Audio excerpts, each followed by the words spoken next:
G.I. Joe number 5 from Image Comics and Skybound battles its way onto comic book shelves on March 19th, 2025. This time, Duke and his allies get into a wild breakout to escape Cobra Commander's clutches. Can he outrun Cobra's mind-bending brainwave scanner? Let's find out in 3, 2, 1. Welcome back to Comical Opinions. Before we dig in, here's what happened last time in G.I. Joe number 4. Cobra Commander gathered his crew at Mars Industries, Destro's weapons empire, to show off his latest scheme. He's fused Dr. Venom's brainwave scanner with Energon, that cosmic transformer's fuel, into a device to enslave anyone within reach of the scanner's signal. After snagging it from a botched shipment attack, he's got Duke, Baroness, Risk, Stalker, and Covergirl lined up as his G.I. Joe test subjects. So what happens in G.I. Joe number 5? Well, it's a bit of a roller coaster.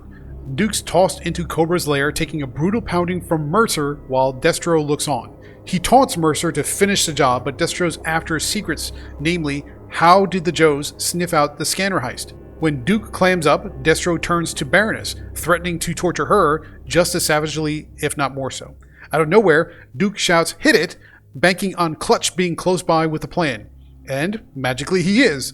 Clutch rolls in with an Energon-charged Hiss tank, a Cobra classic, and unloads on Destro's troops, giving the Joes a shield and an opportunity to escape.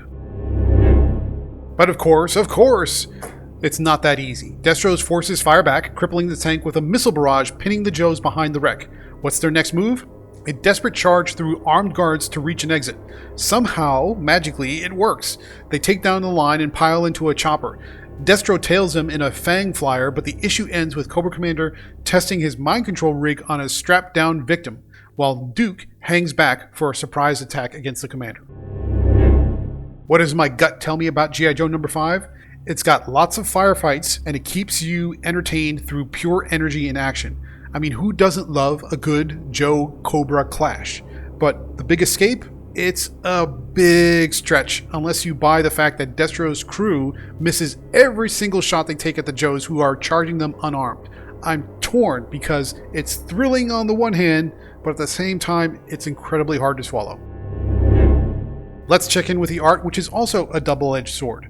Tom Riley's art fits this issue like a glove.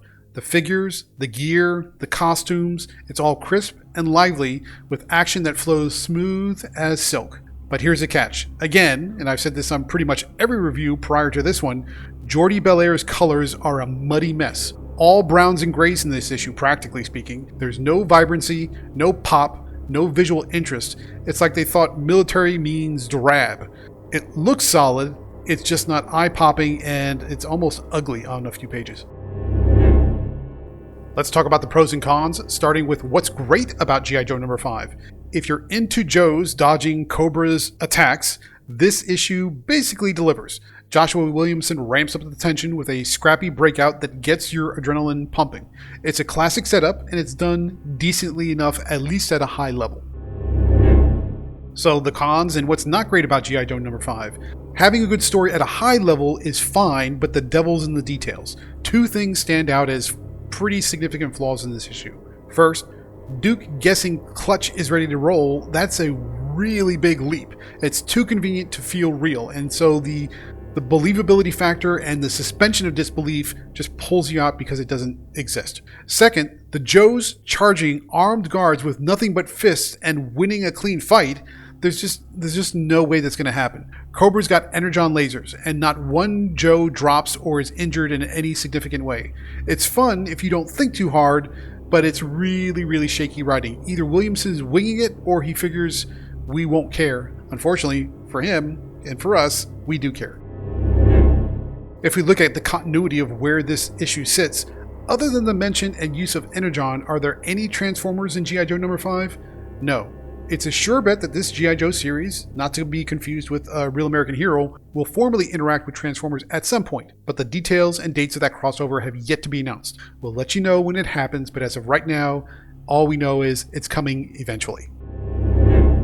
So what are our final thoughts about G.I. Joe number 5? It pits Duke and his crew against Cobra's latest nightmare in a high-octane scrap. Joshua Williamson brings the action, though the plot wobbles on shaky ground, and Tom Riley's art shines despite really muddy, dull, and almost off-putting colors. Therefore, G.I. Joe number 5 earns a 5.5 out of 10.